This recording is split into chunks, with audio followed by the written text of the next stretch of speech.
Some nights are supposed to feel safe. A quiet lockdown walk. A familiar home. A night where nothing is meant to happen. But what if the danger is already watching? From across the street, from the shadows, or from inside the house itself. These are real stories from ordinary nights that turned terrifying. Not to scare you, but to remind you why awareness matters. Listen carefully, some stories aren't just meant to be heard. They're meant to be learned from. This happened on New Year's Eve during the strict COVID lockdown in London, UK.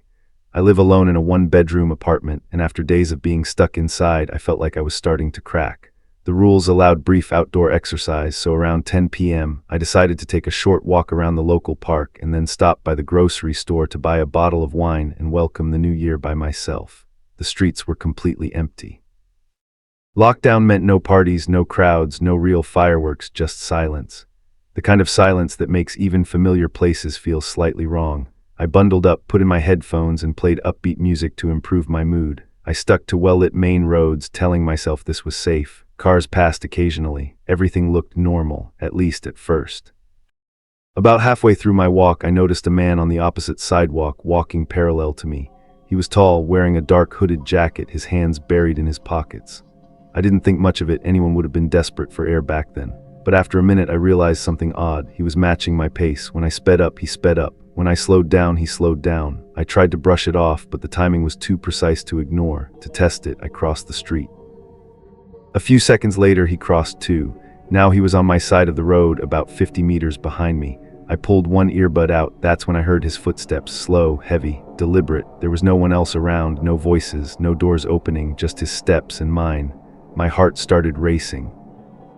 I turned a corner toward a busier road, hoping the movement would stop him. He followed. I ducked into a quieter side street lined with houses, thinking maybe I could lose him there. Instead, he closed the distance. That's when he spoke. "Hey, wait up."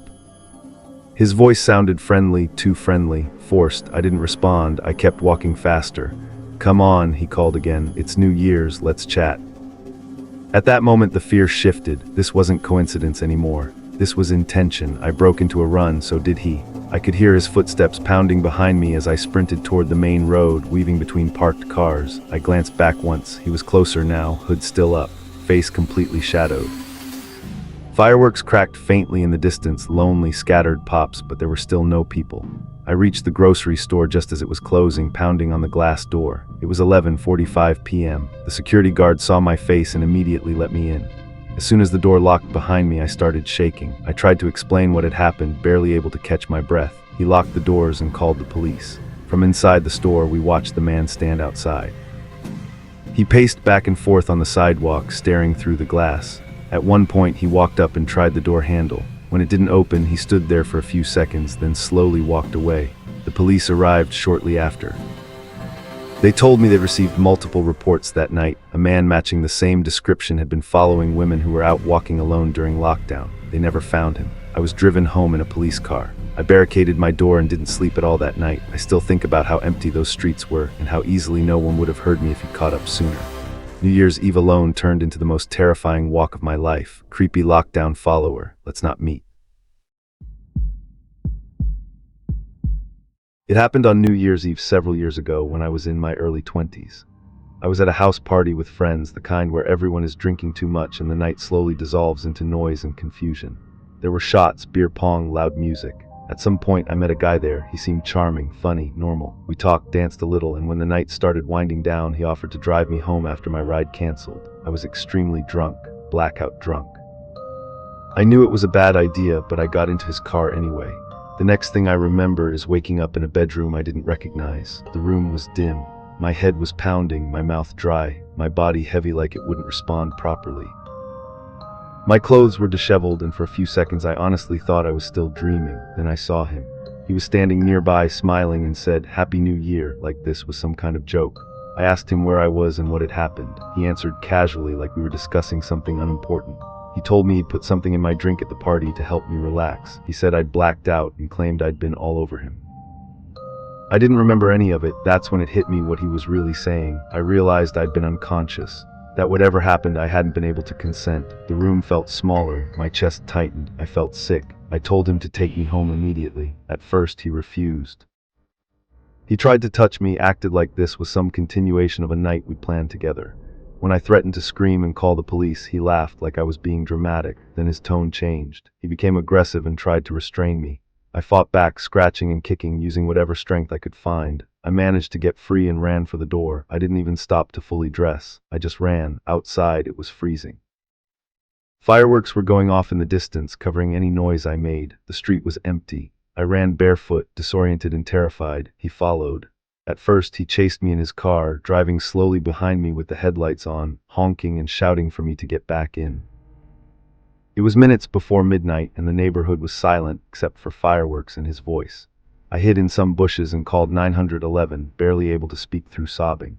I stayed there while he circled the block a few times, yelling threats until he finally sped away when he heard sirens. The police found me hypothermic and took me to the hospital. Tests later confirmed I'd been drugged and assaulted. He was eventually identified through people at the party and arrested.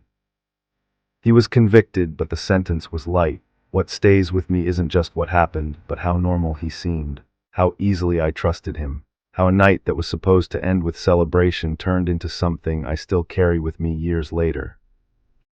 I still think about what would have happened if I hadn't fought as hard as I did, or if the street hadn't been empty, or if help hadn't come when it did. Drugged predator, let's not meet.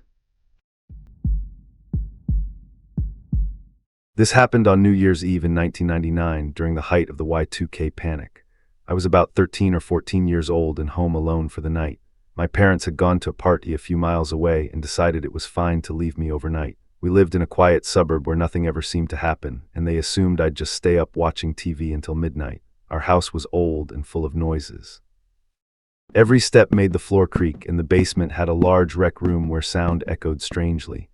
I spent most of the night down there, flipping channels, eating junk food, and waiting for the countdown. When midnight got closer, the power flickered a couple of times. I remember feeling a little uneasy, wondering if all the Y2K fears were about to come true, but everything stabilized and the TV kept playing.